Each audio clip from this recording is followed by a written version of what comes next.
I'm about to start the live. Hey guys, welcome to Real Life Cooking. It's just a few minutes before we get started. Happy Halloween. I'm, a little more fancy today. Going for a 50s housewife sort of vibe. Let me just get situated with that. And go turn on Instagram. Let me know you're there. Anyone watching? Say hello. Ooh, there's someone watching. TT probably. Welcome. It is I.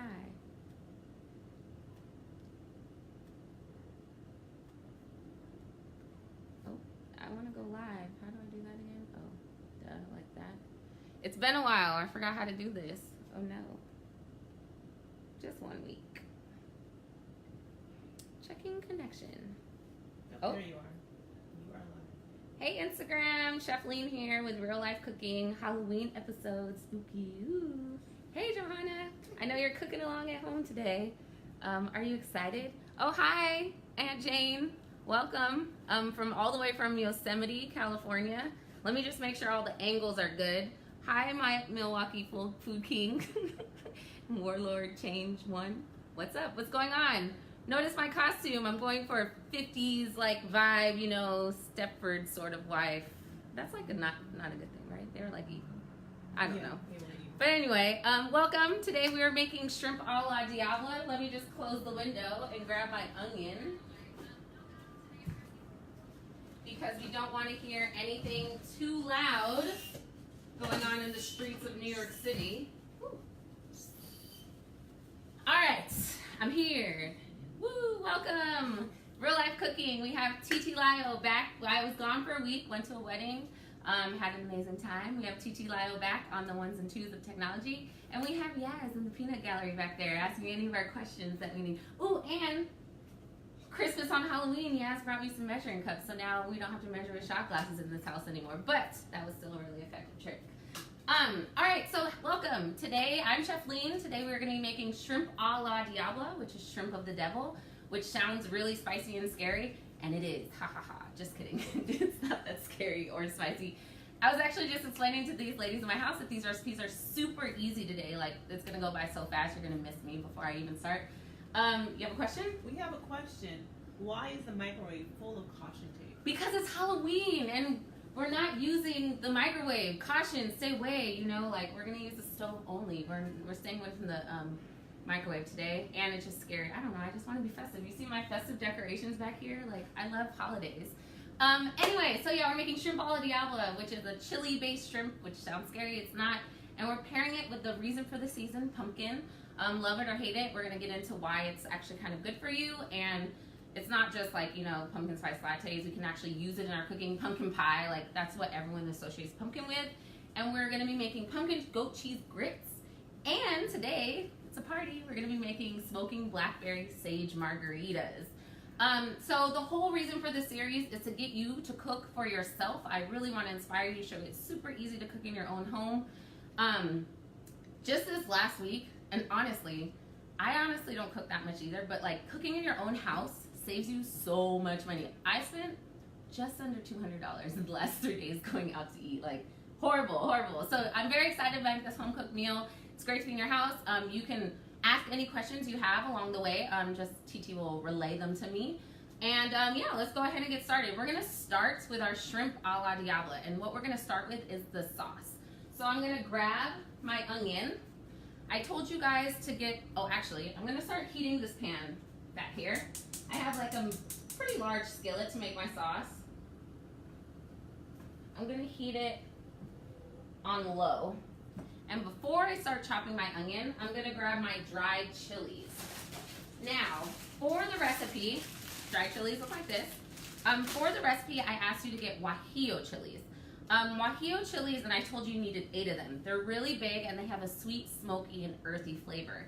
As it happens, grocery stores vary with different things, so you're not always going to be able to find those. So there are some substitutes that you could have used. You can use ancho, pasilla, I hope I'm saying that right. I actually only found today puya chiles and chili arbol. Now, arbol chilies are super, super spicy. Actually, they're known to just add heat rather than flavor. So I'm gonna use the majority of the puya chiles. And I'm going to use maybe about 6 of them. And before I use them, whenever you're buying dried chilies, you want to make sure that they're pliable. If they've been sitting in your house for a long time, if you have like a dried chili wreath, like don't use that. If they're cracking, they're not going to have any flavor and they're just going to taste like dust. So you want your chilies to be flexible. We also want to remove the seeds from inside. Very simple to do that. Just tear the chili open. And you know what I don't have today, and I often tell you guys, a garbage bowl by my station, so I don't have to walk back and forth to the trash can. So they have these seeds inside. Now, the seeds, they have a lot of seeds inside. The seeds are gonna make the sauce thicker, but it's also gonna make the sauce spicier. So, and we're gonna add plenty of other spice besides these chilies, so you really wanna take out the seeds and take off these stems because we're gonna blend this sauce and it's not gonna be very applicable with these seeds inside. Also, chiles have, I'm like confused. Should I say it like the actual correct way, like chiles? Or should I say chilies, like regular American? But anyway, yeah, chilies have this thing inside of them called capsaicin. And I've talked about this before. Capsaicin is where all the heat lies inside of your chilies. And the capsaicin, it's actually way higher in the seeds and the ribs. And the ribs of the chiles are gonna be like this little white pith inside. So that's a great note if you're eating fresh chilies, so always make sure that you take that out if you are adverse to spice. So I'm just gonna keep doing, how do we still hear that siren and the windows are all closed? I'm like already sweating and we still hear the siren. Can't win. Anyway, I'm just removing the seeds from my chiles. If you're just joining us, we're making our sauce for shrimp a la Diabla. Do you have a question? I have a question. This is from Milwaukee Food King. Is this a Mexican version? He uses red pepper flakes in the oil, so he's curious about the chili selection. A Mexican version? Yeah, are you making a Mexican version? A Mexican version of shrimp a la Diabla? Well, yes, I guess. I'm using traditional, like chilies that are used in traditional Mexican cooking, rather than just using like super spicy chilies, like hot chili flakes just make things really spicy. The chilies I talked about, like the guajillo chilies or the puya chilies or the ancho or pasilla chilies, they actually add a little bit more flavor, like depth of flavor, some smokiness, some earthiness, and that's gonna just provide your sauce with like so much more flavor. You know, like when you eat things that are spicy but they have flavor, that's what we're going for here. And like I said, it's hard to find all of these chilies in your store like on a time, like every day. So you might have to play around and like try out different combinations of chilies and see what you like. But right now I have my puya chilies. I have 6 of them. And I also have my chile arboles. And I'm only gonna use 2 of these because remember I told you these just add a lot of heat. Actually, I'm only gonna use 1 because I'm not a spicy girl. No. I want to enjoy my food. And even if you smell these, like they can all like kind of already make your eyes water. So you can tell slightly, like if they give off a really pungent flavor, they're gonna be really spicy. So I'll just take 1 of those, but I remove the seeds. And I'll move this out of the way. So I have my chilies here, and I'm just gonna run my knife through them just to cut them into some smaller pieces. You can also do this with scissors.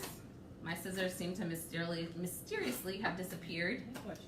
Yes, question. How do you keep your chilies fresh? Great question. So like I said, you don't want to use chilies that are cracked or crumbly because they're just gonna taste like dust. So how do you keep them fresh? The best way is in a Ziploc bag, remove all the air. They actually store really well in the freezer too. I think they retain a little bit more, of course, and you can just take them out and use them frozen. All right, so we're gonna put these chilies inside our pan that's been heating. And this is the only thing I'm gonna do right now. I'm gonna watch my chilies cook because I don't want to burn them. Putting them in this pan is actually gonna release some of those essential oils and make them like a lot more flavorful and have a little bit more depth of flavor.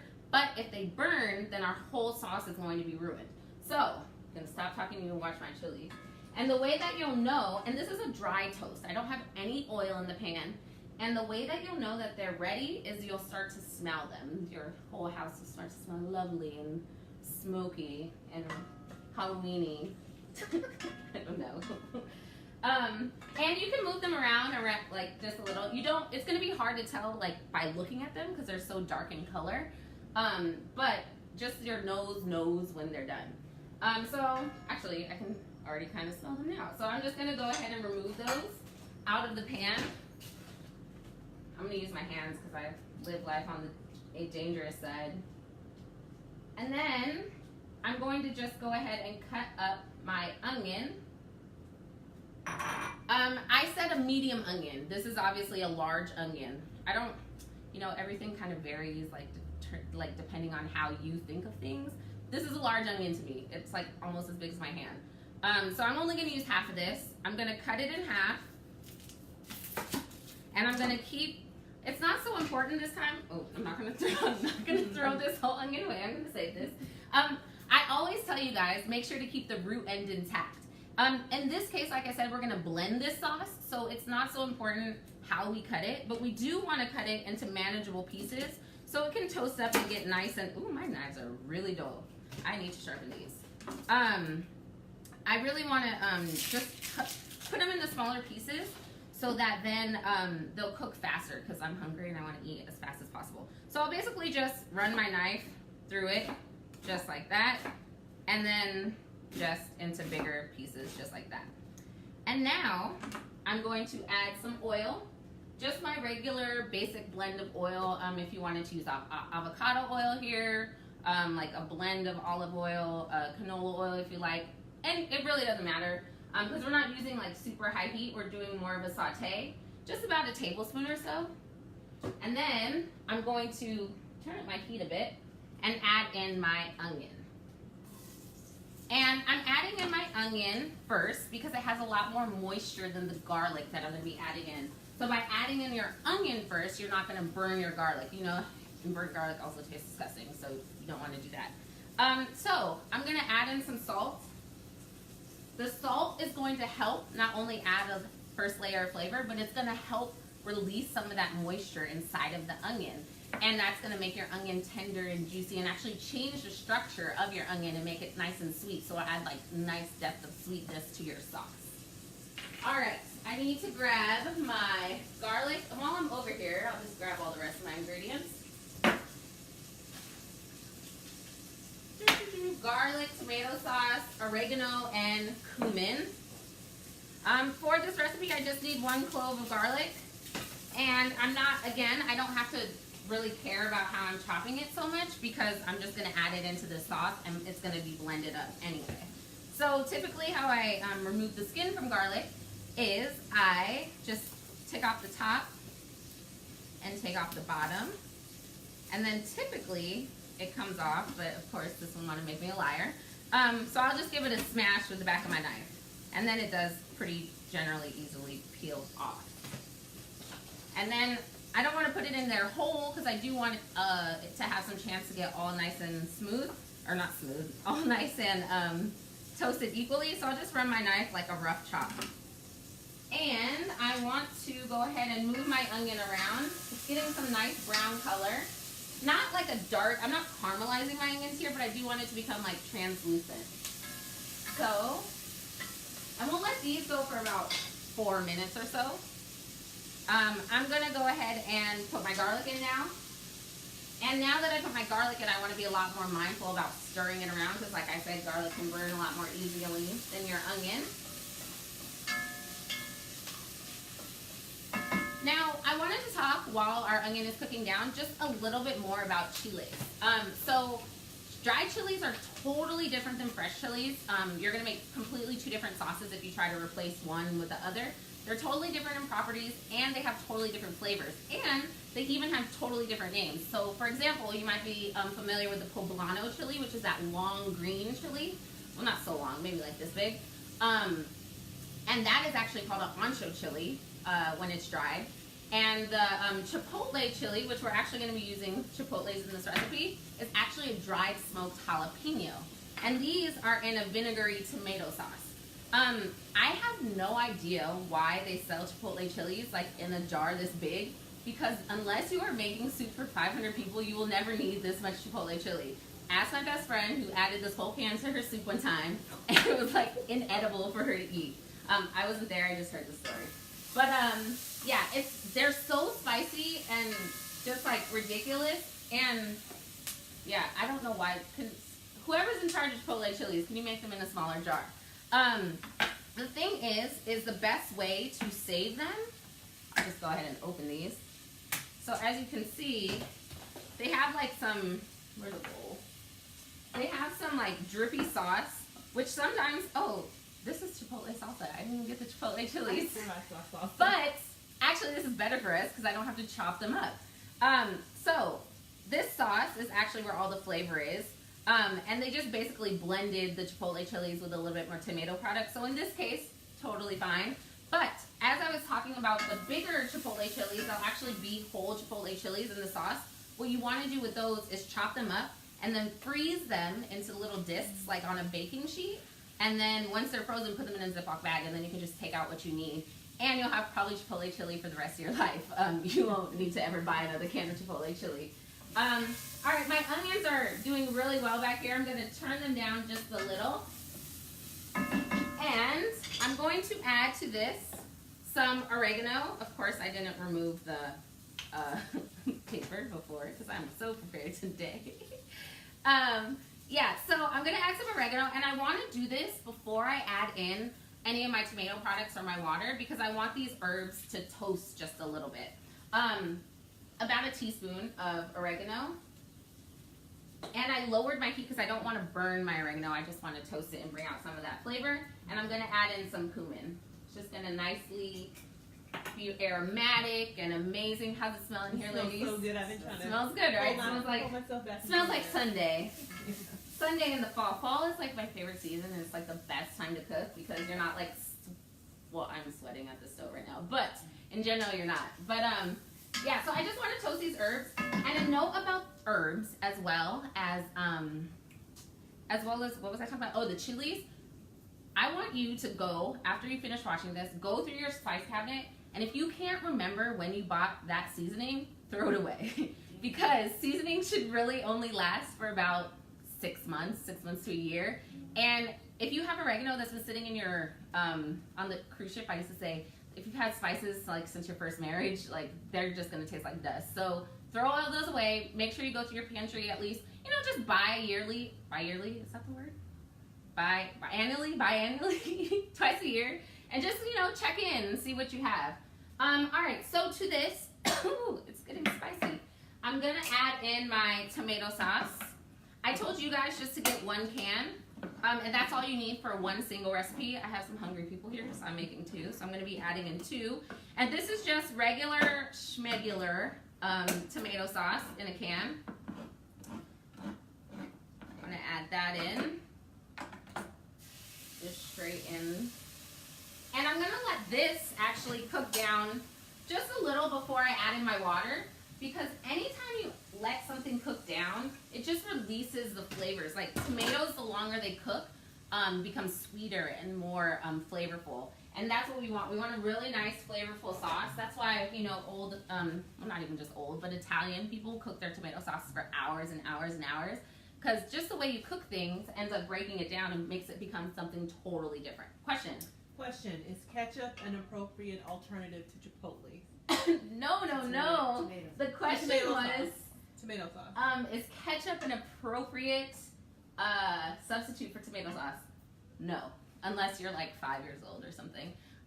Ketchup actually has, I don't think I have any ketchup in my fridge right now, which is unusual for me because I do kind of love the condiment. But ketchup has a ton of sugar. It's not going to taste anything like tomato sauce. Let's see. Tomato concentrate, distilled white vinegar, high fructose corn syrup, so 2 kinds of corn syrup, 2 types of sugar, salt, spice, onion powder, and natural flavoring. I love when they say natural flavor. Like, what is natural flavoring that they're adding? So, no, ketchup is not.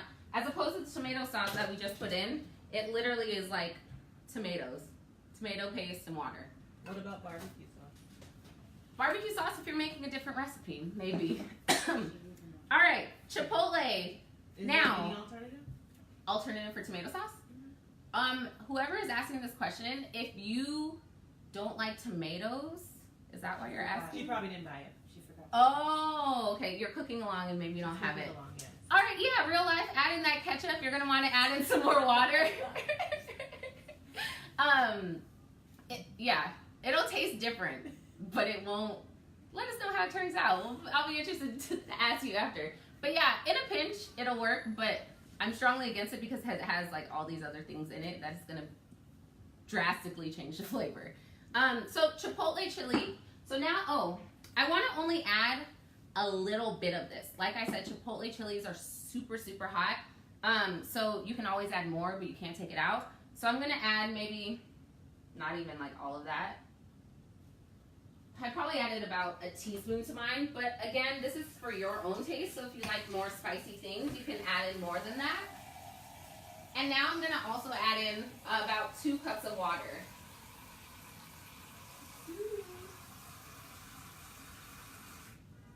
I'll just add that into my pot. This recipe is so easy, and you can do it with chicken, you can do it with fish, you can do it with shrimp like we're doing today. It's like one pot.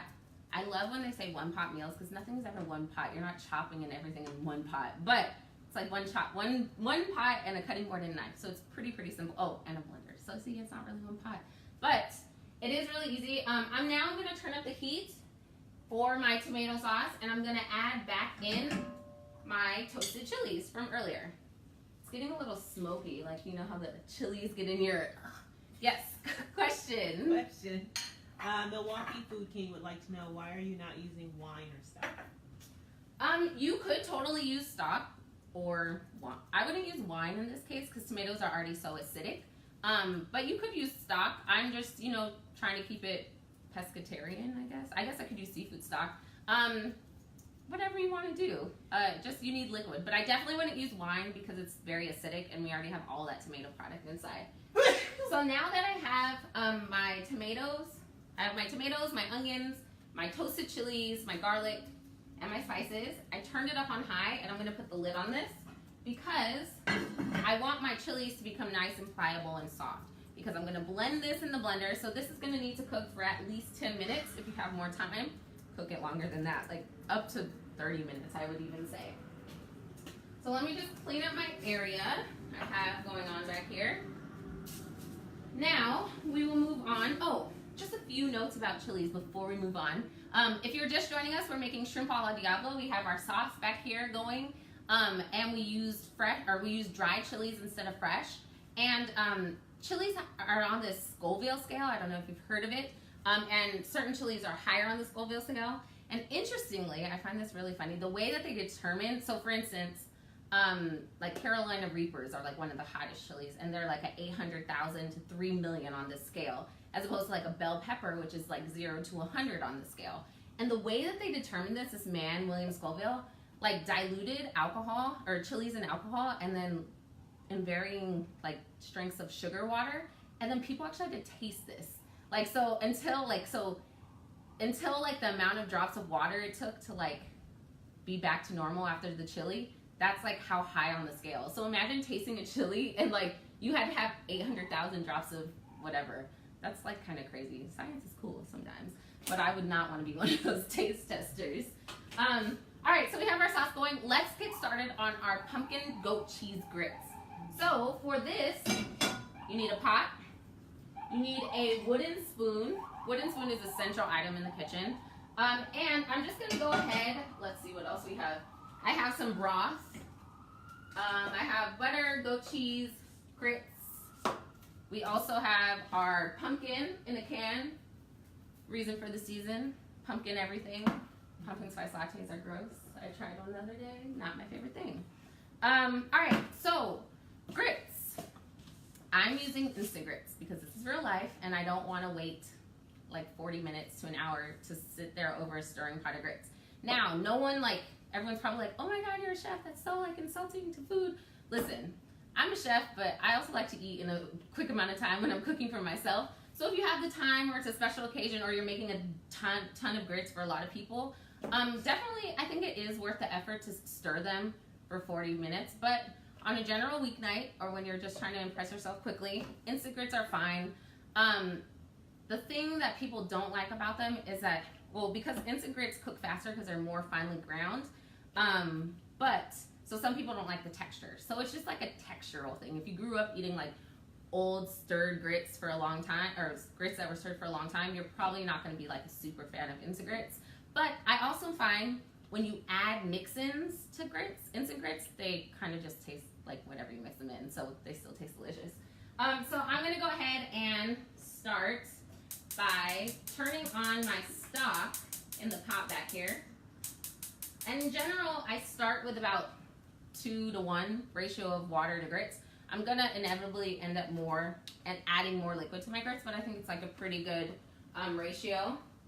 So I want to get this boiling back here. Clearly I measured, my measuring cups I could have measured. All right, so I'm gonna get this boiling back here, and we're just gonna wait on that. While we wait for our broth to boil, let's get started on our margaritas because it's a party. It's Halloween time. What's everyone's plans for Halloween? Titi Lio, I know you have big plans. You're always out on the town.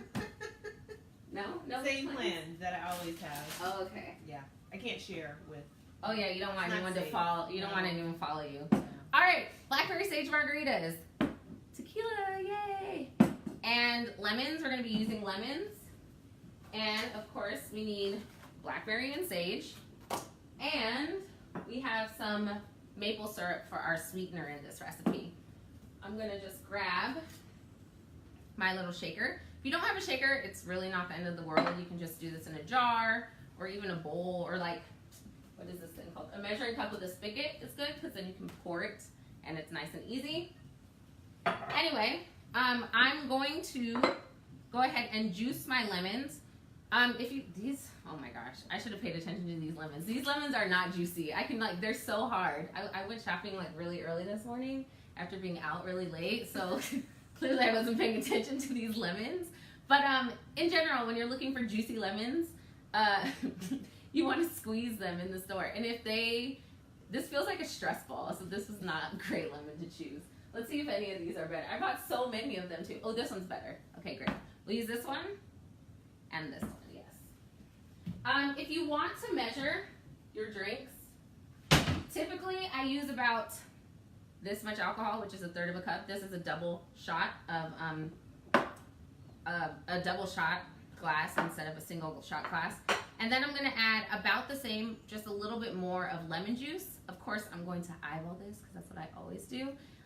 But drinks are really something where you can eyeball, because if you don't like it, you can really always fix it. If it's too sour, you can add more sweetener. If it's not strong enough, you can add more alcohol. If it's not whatever flavors you're adding in, you can add more. So yeah, I'm gonna add in, remember, I like to cut my lemons in 3 pieces because you get more juice that way. So I have 2 off center. These lemons are so sad. And I'm going to make my life easier and just put the strainer here so I can juice the lemon into there. Oh, it's not so bad. Bless you. All right, if you have any culinary questions, feel free to type them in. Titi Lio will, what's the word? Refer them to me. Yes. All right, so I'm gonna juice probably both of these lemons just for one drink. Actually, maybe just one of these. I was lying about these lemons. They're not so bad after all. They do have a lot of seeds though, but that's why I have my strainer here. I have a Question. Can you use any type of alcohol for this mixture, or specifically tequila? You could actually, I feel like cooking is fluid. I probably have said that a million times while I've done the show.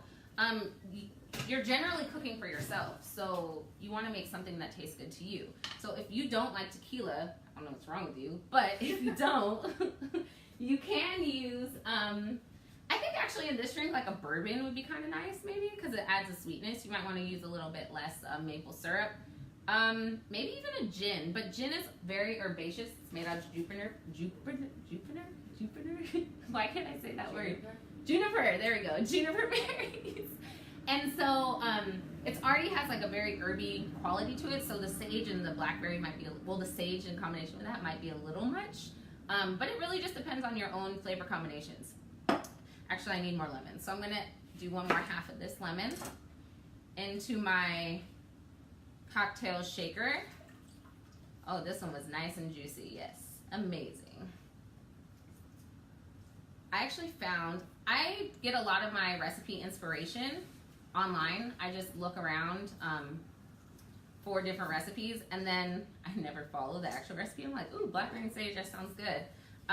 With tequila, I love margaritas. So the internet is a great tool to just be inspired, and then just don't be afraid to try it on your own.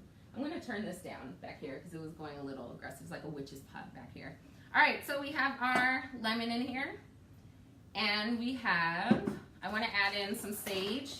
So sage is a really strong herb. It is actually very associated with Thanksgiving. Most of the time, people don't use sage in a lot of things. Thanksgiving and fall, sage people use, so I'm only gonna use 3 leaves. I really like sage because it reminds me of rabbit ears. It's like so soft. I'm gonna just rinse these off. And also rinse out my blackberries back here. Quick notes, if you like berries at home and you want to keep them from going bad in your house, you don't want to wash them before you put them in the fridge, because as soon as you wash them, they start to kind of deteriorate. So I'm going to add in maybe about 5 blackberries or so. Let's even, you know what you should always do? Also taste while you're doing it, because what if these blackberries are going to be really sour, I'm going to need more sweetener. If they're more sweet, I probably won't need any. So I'm going to taste this and be quiet while I taste it. Ooh, kind of sweet, or kind of sour. So we use maple syrup. A muddler. You probably don't own a muddler, it's fine. Use a whisk. So you just want to take out all your life aggression on these blackberries and sage. What we're doing is bruising the sage, which is going to release some of its essential oils and flavor. And the blackberries, we're kind of just smushing around. So yeah, again, all of your aggressions of the day. What was I really mad at this week? I don't know. This soup is pretty good. No complaints. All right. Oh, blackberry stuff. All right. Now I will add in some maple syrup, maybe about a teaspoon. That was kind of a lot. And I'm gonna add in my tequila. Now, I wouldn't use, you don't need like the most fancy tequila here because we have so many other flavors going on, but I would not recommend using like tequila with a K in it, because no, I just wouldn't. All right, tequila goes in. Now we also need some ice. So you've probably heard the terms shaken or stirred when you're talking about drinks. What's the difference? Why does it matter? So actually, if you shake your drink with the ice, you're actually releasing,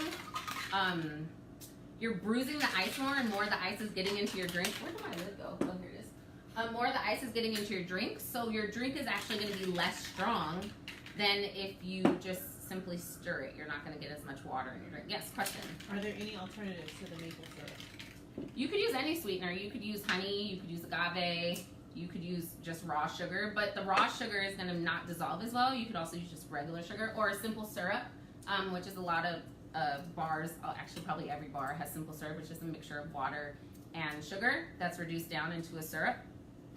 But yeah, you don't have to use maple syrup. But I do think it adds, it kind of interacts with the sage and adds like a nice flavor all around. All right, so let's grab a glass and one of my fancy ice cubes.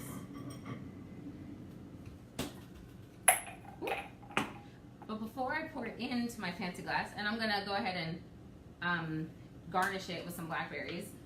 Before I pour it into my fancy glass, what am I gonna do? Any guesses? Any guesses? No one out there? No one knows what I'm gonna do? I'm gonna taste it, duh, because what if I pour it in the glass and it tastes disgusting? I can't fix it then. Or it'll be a lot harder to fix. So, this is pretty good. If you do say I should have made like a whole batch so we could start drinking now and have a great time. Well, everyone could be drinking. I don't want just one person to be drinking alone. That's kind of sad, right? What's cool about this drink is it's also, I'm scared that this is gonna spill everywhere because I already spilled. What's cool about this drink is it's also a beautiful purpley color because of the blackberries inside. I'm using a strainer because I don't like all those little blackberry seeds.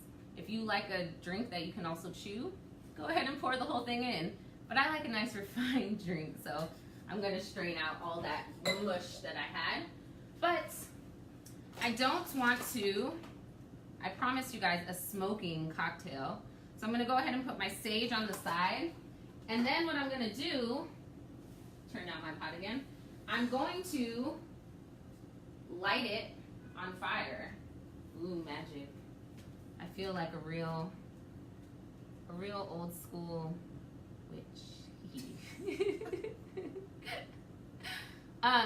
It's not gonna like make a giant flame, but it does kind of give off an aroma. It kind of almost is like incense. So when someone is enjoying this drink, they will just have that nice waft of sage with the sweetness paired of the blackberries and that nice, ooh, let me know why my finger's on fire. And the nice blackberries. So blackberry, sage, blackberry margarita, smoking. You can also put dry ice in here, but if you do, it'll be like really cool. Don't drink it before the dry ice goes away because it's very dangerous if you haven't heard. But it also looks really cool too. Who wants this? I'll pass it along. There we go.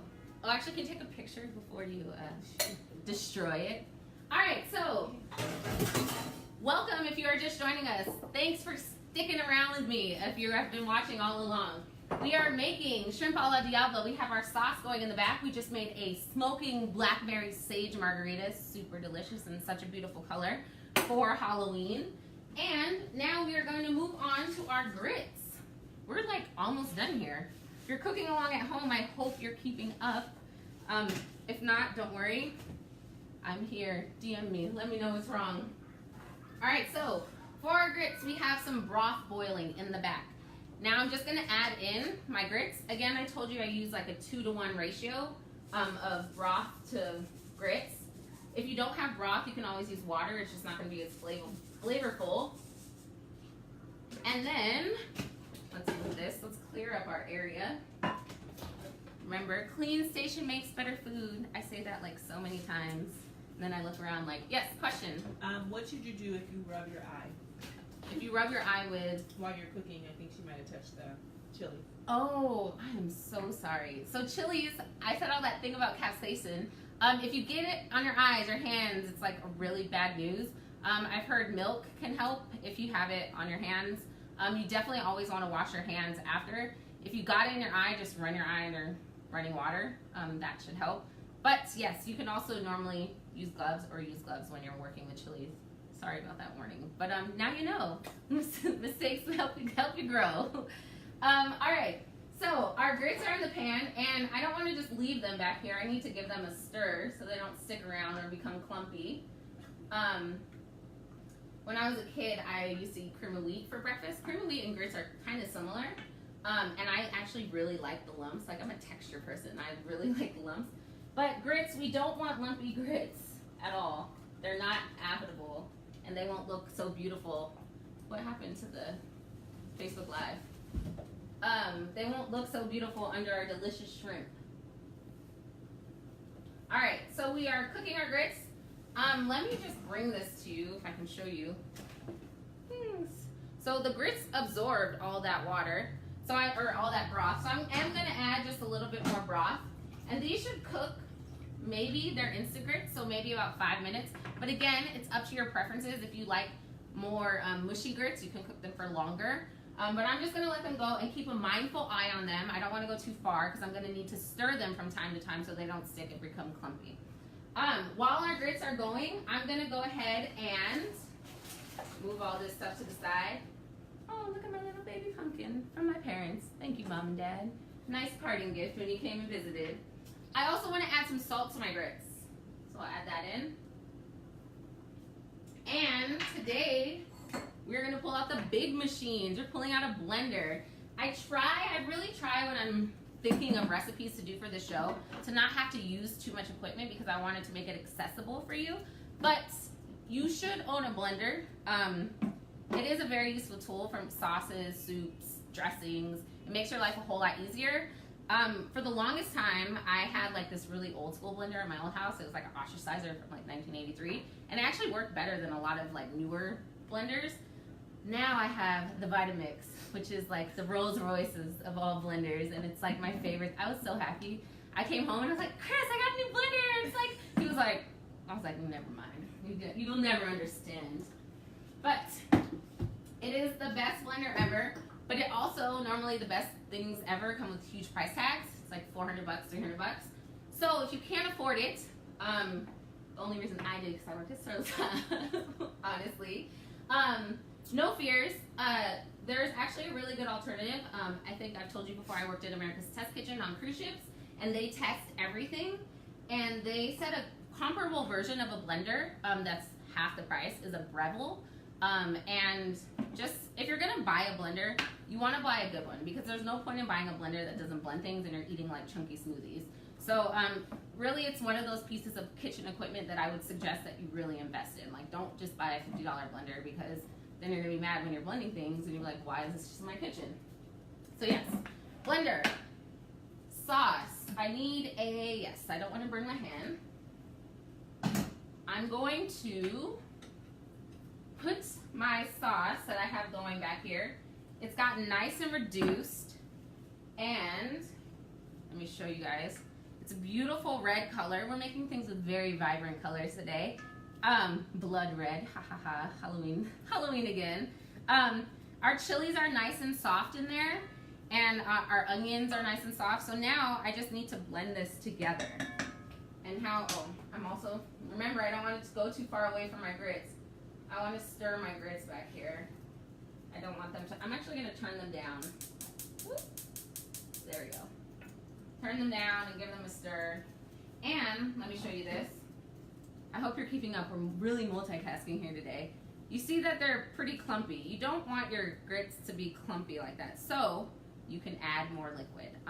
Grits are one of those things that you really just have to watch and keep your eye on. And when we get to the perfect consistency, I'll show you at the end. But this is like, we definitely need more liquid. So I'm gonna add some more of my broth.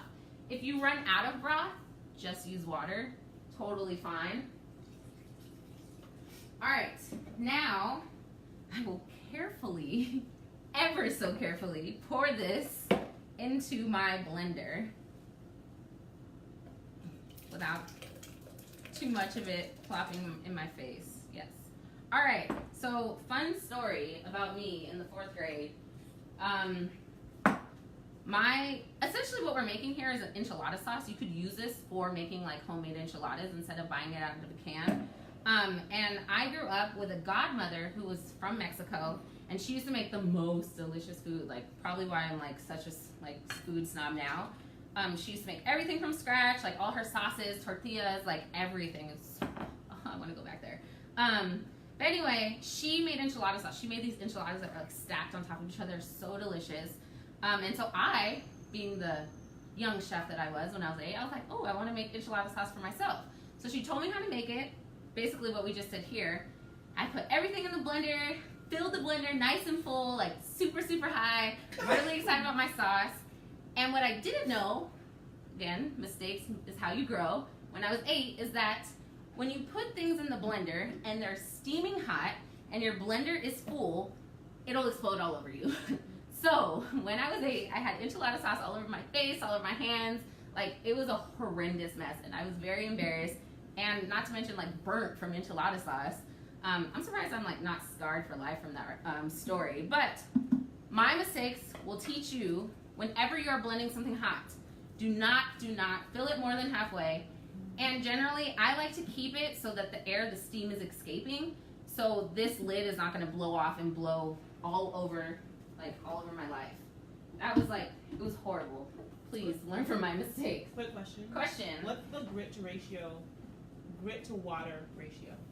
So I started with 2 to 1, but as you can see, I had to add a lot more liquid to my grits. Sorry, I'm like turned the wrong way. I started with 2 to 1 water ratio to grits, but I've had to add a ton more water because the grits are just absorbing or broth. The grits are just absorbing and absorbing. So just be weary. You always need a little bit more liquid than you think. And I want to keep stirring it because I don't want it to stick to the bottom of my pot.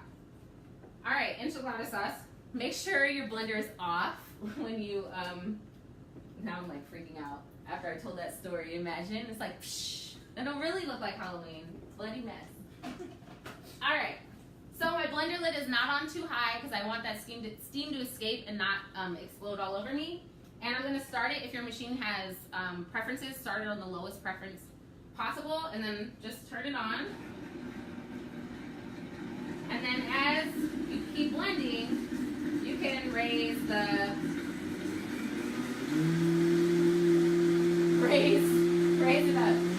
You hear this machine? It's amazing. It makes me so excited every time.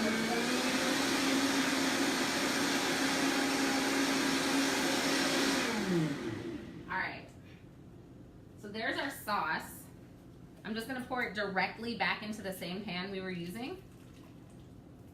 And this sauce has got a little thick, so what I'm actually gonna do is probably add in some more water, or as Milwaukee, someone on Instagram, sorry, I forgot your full Instagram handle, but Milwaukee pointed out you could totally use like sop, which would make this recipe even more flavorful. Let's turn this down again. Now I'm not as scared, so I'll go straight for it.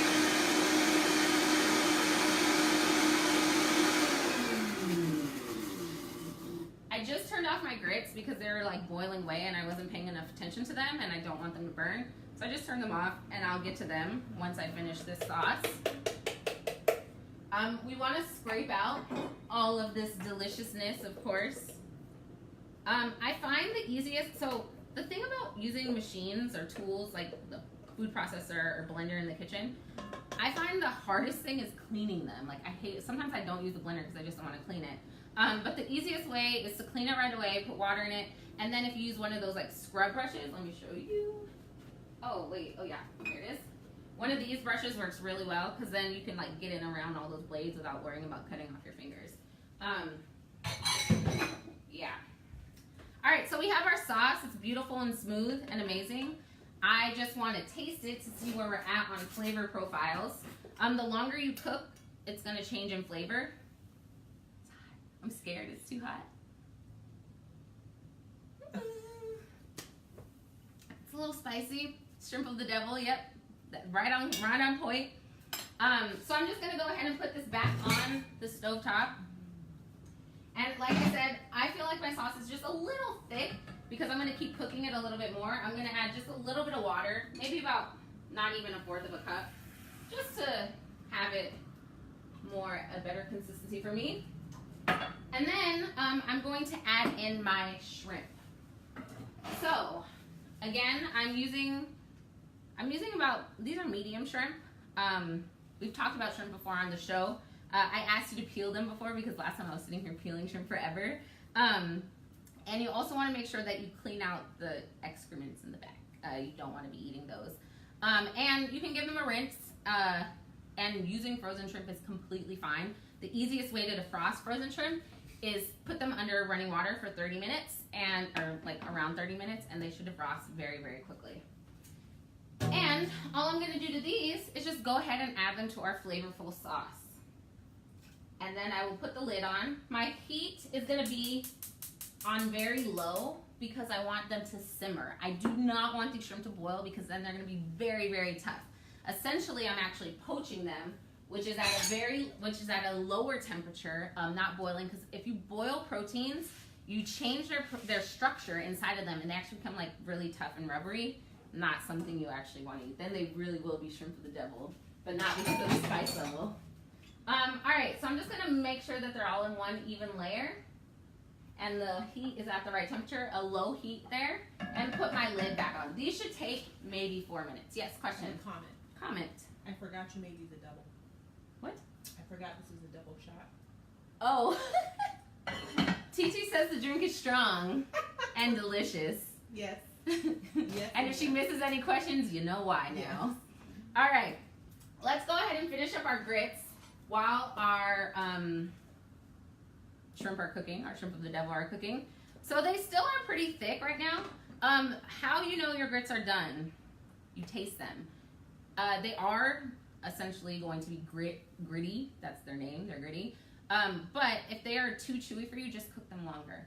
I'm gonna taste these and see. These are good texture for me. I like things that are a little more chewy, and these have been cooking for about 10 minutes, so they're pretty good.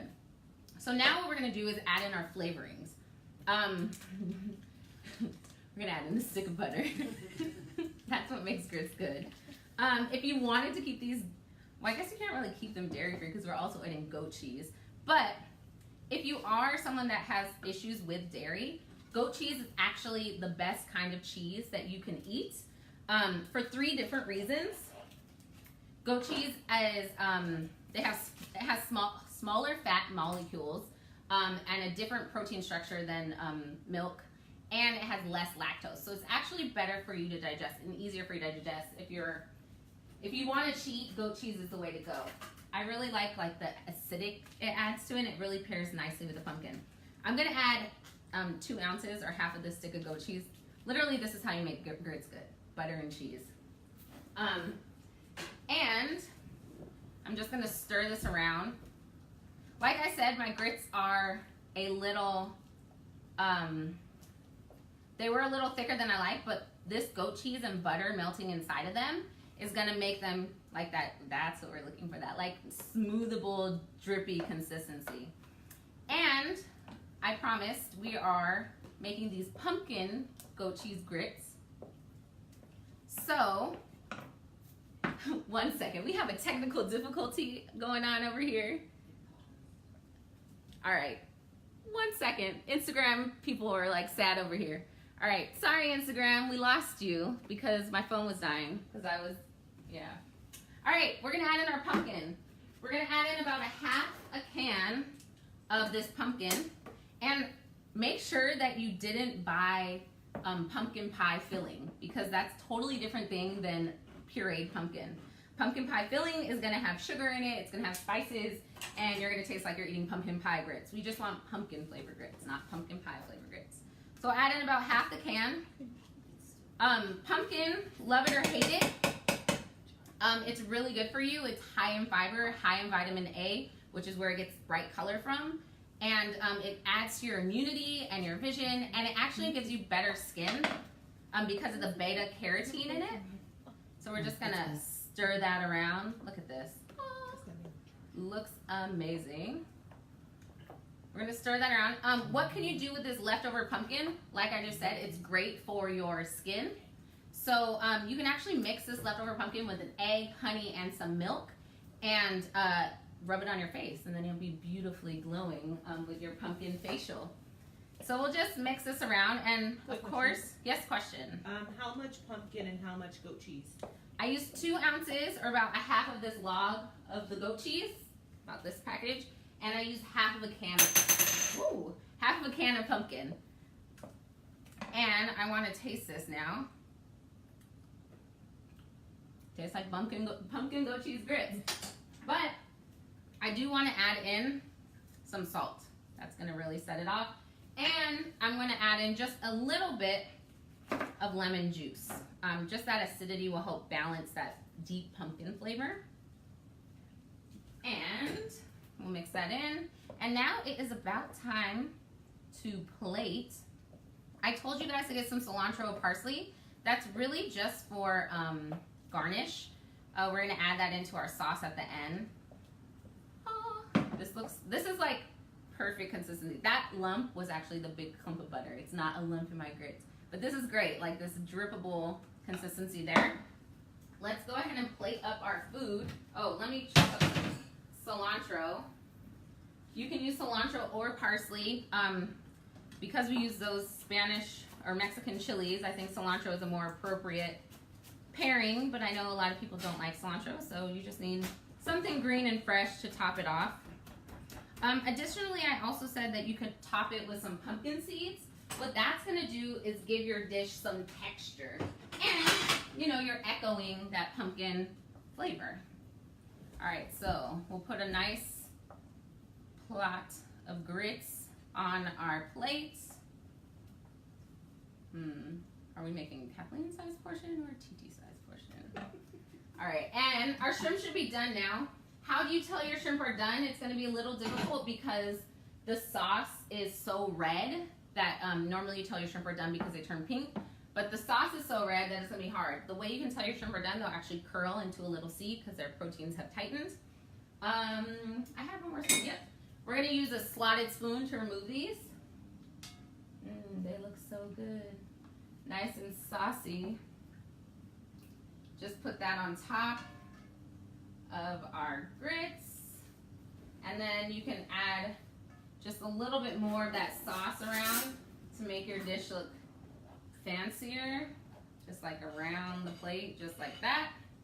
And then we'll top it off with our cilantro. And if we want, if you have extra lemon, which you probably do if you made margarita, you can just give a little wedge of lemon to help combat that spiciness for people like me who can't deal with spice. I like put all the lemon on it. Just go ahead and put that. I'm just gonna cut off this pith here because it's not so beautiful. It's gonna look a little better that way. There we go. So there we have our shrimp a la Diabla with our sauce made out of guajillo chilies, our pumpkin goat cheese grits, and I would show you the smoking blackberry sage margarita, but TT unfortunately drank it all. It was that good. Thank you so much for joining me on my special Halloween edition of Real Life Cooking. If you have any questions, comments, please let me know. Thank you so much for watching. See you guys next week. November is Thanksgiving month, so we're going to be making all kinds of Thanksgiving recipes. See you guys next week. Bye. Oh, let me show you guys.